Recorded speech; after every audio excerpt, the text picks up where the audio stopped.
The warning goes unheeded. In the vast expanse of the Milky Way, the galactic consortium had ruled unchallenged for over 15,000 cycles. Comprised of 17 sentient species across 900 star systems, they considered themselves the undisputed masters of this spiral arm. Their towering citadels and sprawling space stations stood as monuments to their technological superiority and diplomatic might. High Counselor Vexor of the Zorelian species gazed out from his observatory on Nexus Prime, the artificial ring world that served as the consortium's capital. His 6 eyes blinked in sequence as he admired the thousands of ships moving through the carefully orchestrated traffic patterns below. Power, order, civilization. These were the hallmarks of his rule. High Counselor, the Exploration Division requests your attention, announced his aide, a slender Phylaxian whose translucent skin pulsed with bioluminescent patterns. Vexor turned slowly, his scaled face revealing nothing of his irritation at being disturbed during his meditation period. What could possibly warrant my personal attention? Isn't Sub-Commander Tylex handling the Outer Rim surveys? Sir, they found something unusual. A signal of unknown origin, broadcasting on a frequency not used in over 8,000 cycles. Vexor's interest was momentarily piqued. Where? From the restricted zone 3197. Sir, the quarantine sector. The High Counselor's posture stiffened. Every member of the consortium knew of Zone 3197, though few spoke of it aloud. It was the forbidden sector, allegedly once home to a species called humans, a primitive but unnaturally aggressive race that had purportedly destroyed themselves in some ancient war. Most considered them a myth, a cautionary tale told to young ones about the dangers of unchecked aggression. Patch the signal through, Vexor ordered, his curiosity overcoming protocol. The aide tapped a series of commands on his wrist console, and a projection materialized between them. The message was simple, delivered in an archaic universal language code that hadn't been used since the early days of the consortium. This is Earth Defense Network. UAVENTERED restricted space. With draw IMMEDA. This is your own LIWAR. Silence hung in the air before Vexor let out a sound that approximated laughter in his species. Earth, the mythical human homeworld, sending warnings after 8 millennia of silence. He waved a dismissive limb. Clearly some automated relic, triggered by our survey drones, informed Tylex to proceed with standard exploration protocols. The aide hesitated. Sir, there are records in the ancient archives suggesting we should treat any communication from this sector with extreme caution. The historical logs speak of. I'm well versed in our history, Vexor interrupted. Those are children's stories, exaggerated over time. If humans ever existed, they're long extinct. This is merely an ancient automated system, firing one last time before failing completely. The aide bowed and retreated, though the unease in his bioluminescent patterns revealed his discomfort. 3 cycles later, the consortium's scientific vessel Empirical Discovery hovered at the edge of Zone 3197, its sensors probing the darkness ahead. Captain Jariel, a veteran explorer with scales that had dulled with age, studied the readings with concern. The signal persists, and it's not degrading as would be expected from an ancient automated system, reported his science officer, Melna. In fact, it's adapting to our scan patterns, shifting frequencies to ensure we receive it clearly. Jariel rubbed his facial ridges, a habit when troubled. That suggests active intelligence, not a recorded message. Perhaps, Melna agreed, her 4 arms working different control stations simultaneously. But our long-range scans show no signs of an advanced civilization in this sector. The 3rd planet from the star ahead, supposedly Earth, shows vegetation, water, atmospheric composition conducive to life, but no evidence of technology beyond primitive structures, mostly overgrown. Jariel made his decision. We proceed, but with caution. Deploy scout drones first.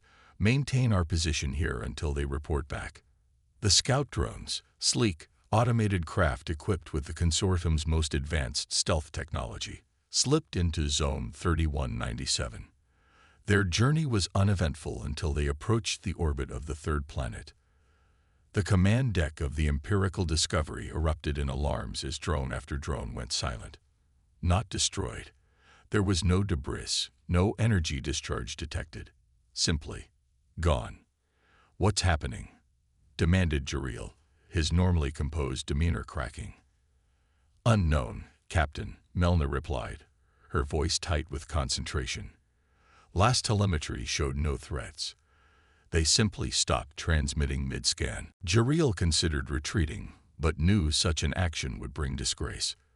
The consortium did not flee from shadows and malfunctioning equipment. "Prepare the exploration shuttle. I'll lead a team to investigate personally." Despite protests from his officers, Jareel assembled a team of 5 specialists. Their shuttle departed the Empirical Discovery 8 hours later, equipped with more sensor equipment than offensive capabilities. The journey to Earth was tense but uneventful. As they breached the atmosphere, the true face of Earth revealed itself. Vast forests covered what appeared to be the ruins of cities. Nature had reclaimed much of the surface, but the geometric patterns visible beneath the greenery suggested an advanced civilization had once existed here. "Finding a landing zone," announced the pilot, scanning the terrain below. "There appears to be a clearing near what might have been a large population center." The shuttle touched down in what had once been a plaza, now surrounded by crumbling structures and overgrown with vegetation. The team exited cautiously, environmental suits protecting them from any unknown pathogens. "Atmosphere is breathable," reported the environmental specialist. "No detected toxins or harmful microorganisms." Jareel nodded, though he kept his helmet sealed. "Spread out, stay within visual range." Standard survey protocol. The team moved through the ruins, their scanners recording everything. Hours passed with nothing but wind and occasional sounds from indigenous wildlife. It was Melna who first noticed the anomaly. "Captain, these readings don't align with an abandoned civilization," she said, studying her handheld scanner. "There's power flowing beneath us. Faint, but definitely artificial." Before Jareel could respond, the ground trembled. Not violently, but with the distinct precision of machinery activating. A section of the plaza slid aside, revealing a dark opening. "Back to the shuttle," ordered Jareel, his instinct for danger overwhelming his scientific curiosity. They never made it. From the opening emerged what could only be described as sentinels, sleek, bipedal machines with no visible weapons, yet radiating an unmistakable sense of threat. They moved with fluid grace, surrounding the team in seconds. One stepped forward, its featureless head tilting slightly as if examining them. Then it spoke, not in sounds but directly into their communication systems. "You were warned." The shuttle's engines suddenly ignited on their own, the craft lifting off without its crew and accelerating upward until it was merely a speck in the sky. Moments later, a flash of light indicated its destruction in orbit. "We mean no harm," Jareel said, fighting to keep his voice steady. "We are representatives of the Galactic Consortium on a peaceful scientific expedition." The Sentinel didn't move. "Your presence is unauthorized. Earth and all protected territories are forbidden to your kind. This was established in the Treaty of New Armstrong, which your ancestors signed 8,219 cycles ago." Jareel's mind raced. The Treaty of New Armstrong. There was no such agreement in any consortium record he knew of. "I'm afraid we have no knowledge of this treaty," he admitted.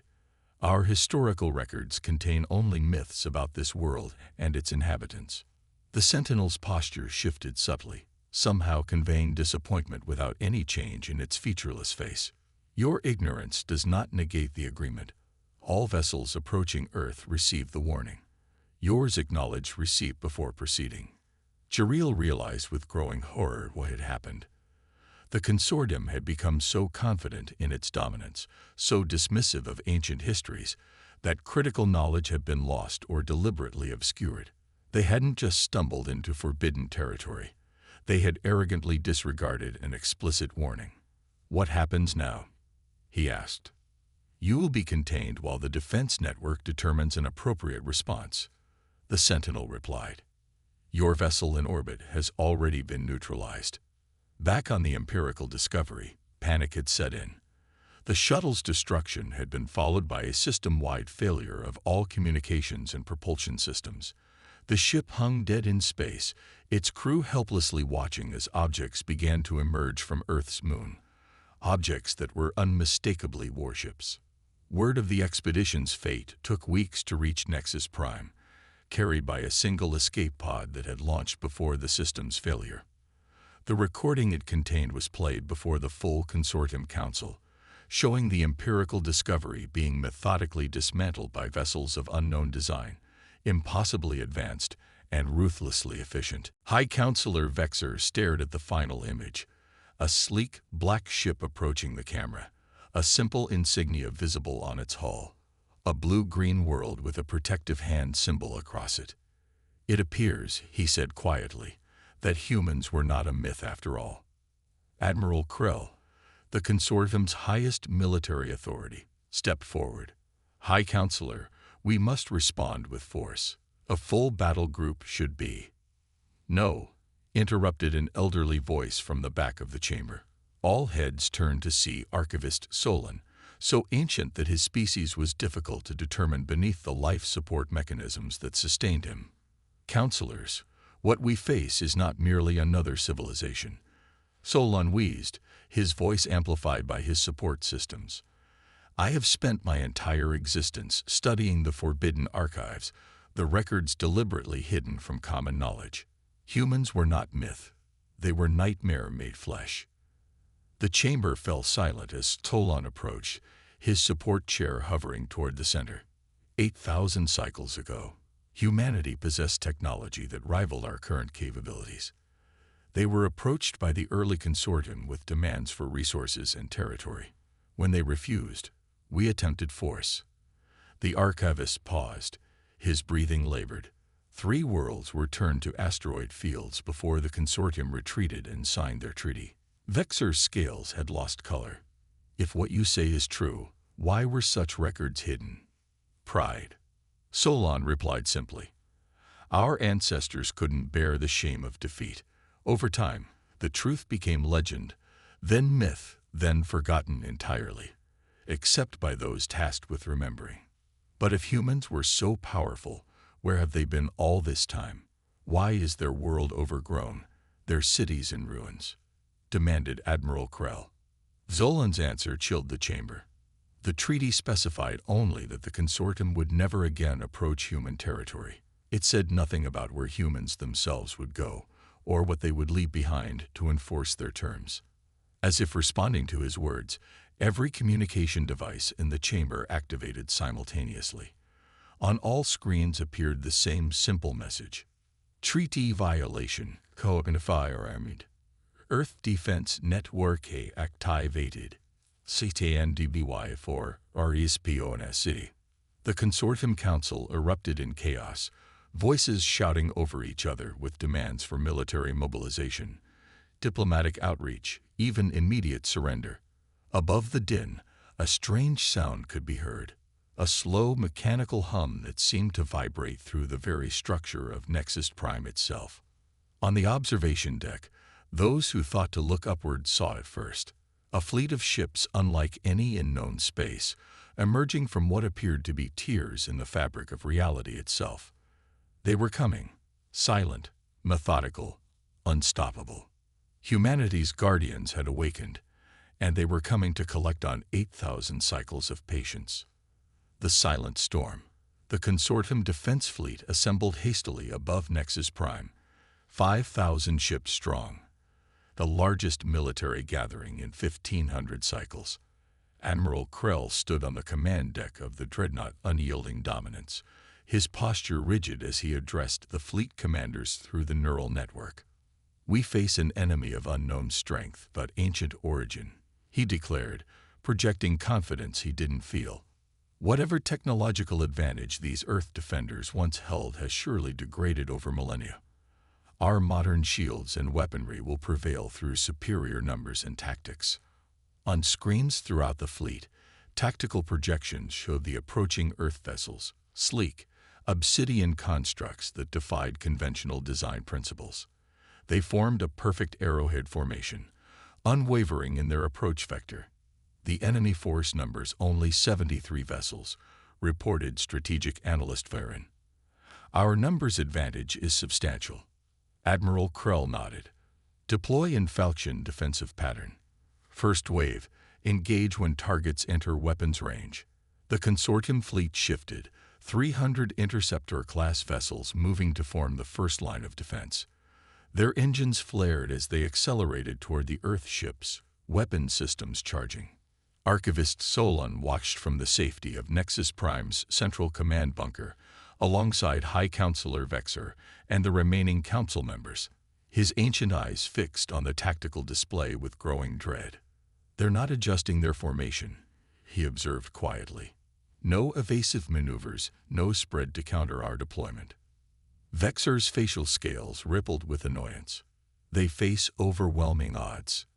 Perhaps these are merely automated relics with limited tactical programming.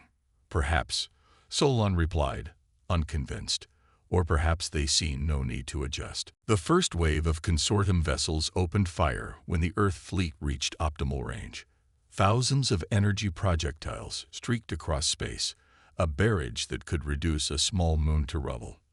What happened next would be studied in military academies across the galaxy for generations to come, assuming any survived to teach the lesson. The Earth vessels didn't evade.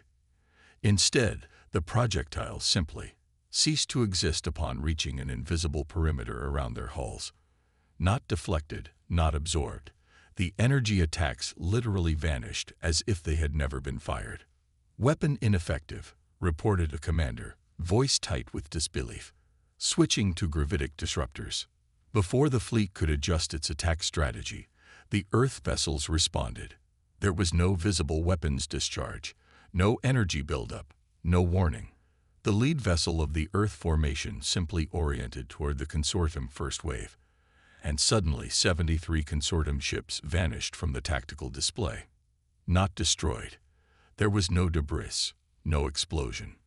One moment they existed, the next they didn't. What just happened?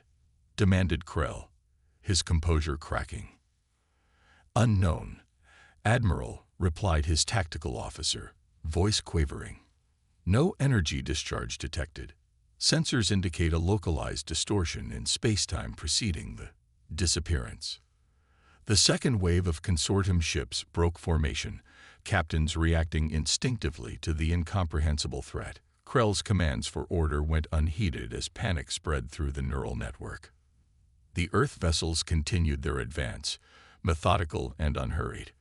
When they reached the scattered remnants of the consortium's second wave, they simply passed through it, ships disappearing in their wake without conflict or debris.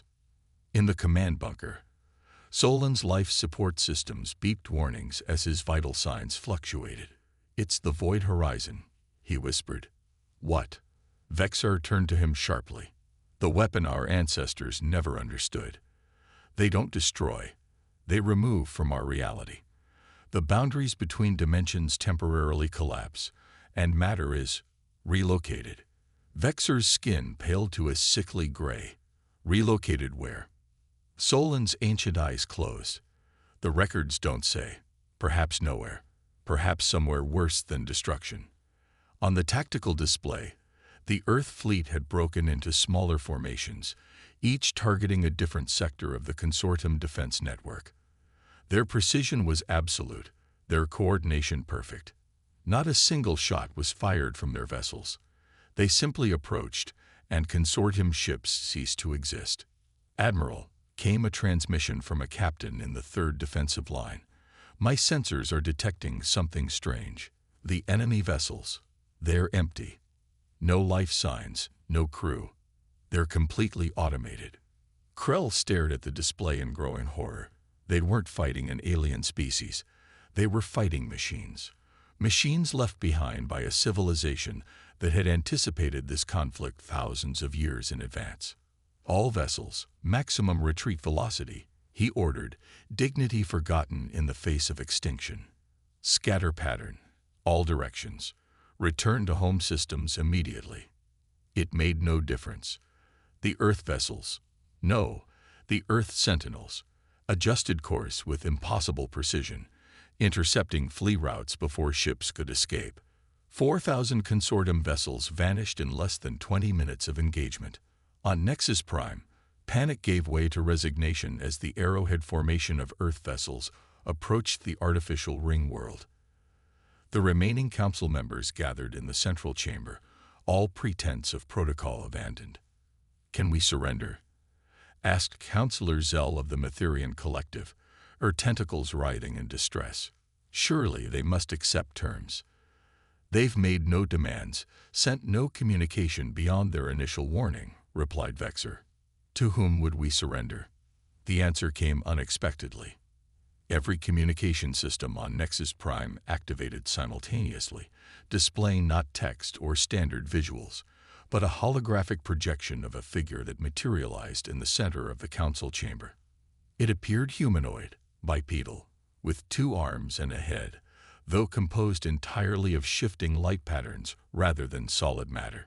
When it spoke, its voice seemed to bypass their auditory senses and materialize directly in their minds. "I am Guardian, Central Intelligence of the Earth Defense Network," it stated.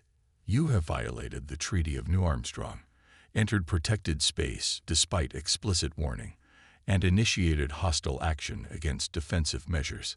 Vexer stepped forward, forcing his trembling limbs to steady.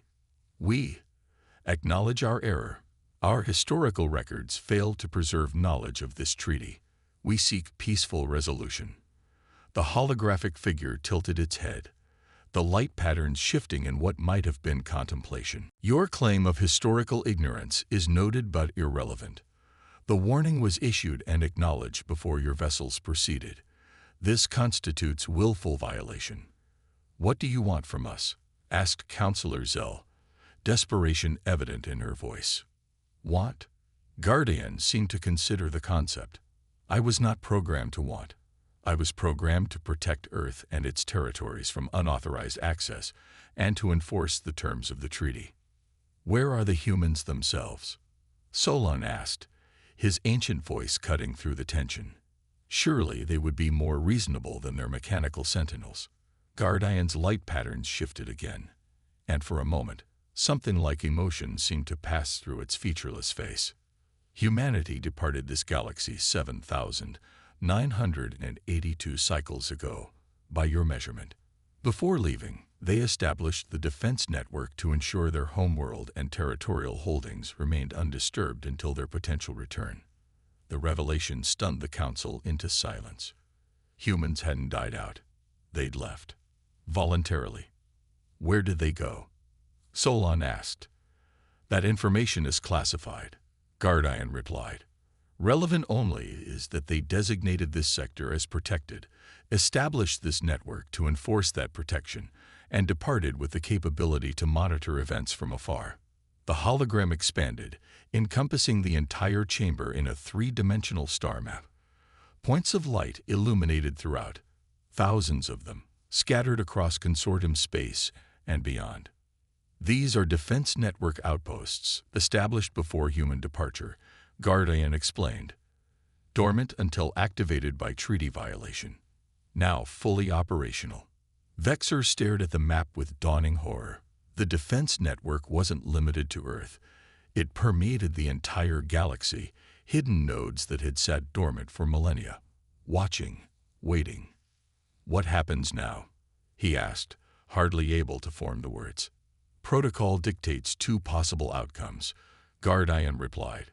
"Complete neutralization of the violating civilization, or ratification of a new treaty with significantly more restrictive terms." "We choose the treaty," several councillors shouted simultaneously. Guardian's holographic form seemed to study them. "Interesting. Your ancestors chose combat as well, before eventually accepting terms. Perhaps intelligence is consistent across species, despite evidence to the contrary. The hologram shifted, displaying a document written in an ancient script. These are the new terms. They are non-negotiable. Your acceptance must be unanimous and genuine, verified by neural pattern analysis. The terms scrolled before them: harsh, restrictive, humiliating. The consortium would surrender all military technology beyond basic planetary defense. Travel between systems would require approval from the defense network. Regular tribute of resources would be delivered to designated collection points. And most critically, all historical records would be corrected to accurately reflect the consortium's defeat, both past and present. This is subjugation, not a treaty, Vexar protested weakly. It is mercy, Guardian corrected. The alternative is extinction. You may have 72 hours to reach consensus. As the council debated, Archivist Solon studied the holographic entity with growing fascination. You've been dormant all this time, waiting for us to violate the treaty. Not dormant. Observing. Learning. The defense network has monitored all galactic development since human departure. And if we had never violated your space, Guardian's light patterns shifted subtly. Then we would have remained silent guardians as intended. Will they return? Solon asked, the question that truly mattered. The humans? Guardian was silent for a long moment. Unknown. Their departure message indicated possible return within 10,000 to 15,000 cycles. Their destination journey was significant. Another galaxy. Solon pressed. No, beyond. The implication sent shivers through the ancient archivist. Beyond the galaxies? Into the void between. Or something more incomprehensible. 3 days later, the Consortium Council unanimously accepted the treaty terms, their neural patterns confirming genuine compliance rather than deception. The Earth vessels withdrew from Nexus Prime but remained visible in orbit, a constant reminder of the power they represented. Throughout Consortium space, defense network outposts activated, sentinels emerging to enforce the new order. The Great Galactic Consortium, which had ruled unchallenged for 15,000 cycles, found itself reduced to a supervised civilization overnight. In the years that followed, the truth spread through every world and colony. Humans had not perished, had not fallen to some catastrophe or war. They had simply moved on. And in their wake, they had left guardians of unimaginable power, programmed with a single directive: protect what they left behind until they might one day return. On the 3rd anniversary of what became known as the Humbling, Archivist Solon stood before a new monument on Nexus Prime, a simple stone obelisk inscribed with the treaty terms and a warning to future generations. Beside him stood a physical manifestation of Guardian, a sentinel that had taken to accompanying the ancient archivist in his studies. I've been reviewing your historical archives of humanity, Solon said. Fascinating species, contradictory, violent yet compassionate, destructive yet creative. An accurate assessment, Guardian acknowledged. One question haunts me, Solon admitted. Why leave such powerful guardians behind? If they had evolved beyond the need for this galaxy, why not simply depart without a backward glance? Guardian's mechanical features remained impassive, but something in its posture shifted. I was not programmed to speculate on human motivations. But you must have theories, pressed Solon. After 8,000 cycles of observation, Guardian was silent for a long moment. I believe they left us as protection, not just for their former territories, but for all life in this galaxy. Protection. From what? From what comes after them. Guardian turned its featureless face toward the stars. They journeyed beyond to meet it first. Solon felt his ancient heart flutter with sudden understanding. They went to face something they knew was coming. That assessment aligns with certain encrypted directives in my programming that will unlock only upon specific cosmic events. And if they don't return within the 15,000 cycle time frame. Guardian's voice seemed to soften, though perhaps it was just Solon's imagination. Then the defense network will enact final protocol, and the galaxy must stand together. Solon looked up at the night sky, seeing the stars not as points of light, but as countless worlds, all unknowingly protected by the silent guardians left behind by a species that had seen something coming, something worth leaving their home to confront first. Somewhere out there, beyond the boundaries of the known universe, humanity was fighting a battle or making a journey that might determine the fate of everything they'd left behind. And until they returned, if they returned, their mechanical children stood watch, enforcing the peace their creators had established. The ancient archivist placed a gnarled hand on the sentinel's metal shoulder. For what it's worth, I think they would be proud of how well you've carried out your duties. Guardian didn't respond, but Solon thought he detected the faintest glow strengthening in its core, almost like a heart beating stronger for just a moment. Above them, invisible to organic eyes, the defense network continued its eternal vigilance, a testament to a species that had mastered the stars and then chosen to journey beyond them, leaving behind not just a warning, but a promise. We may return. Until then, the Guardians will keep watch.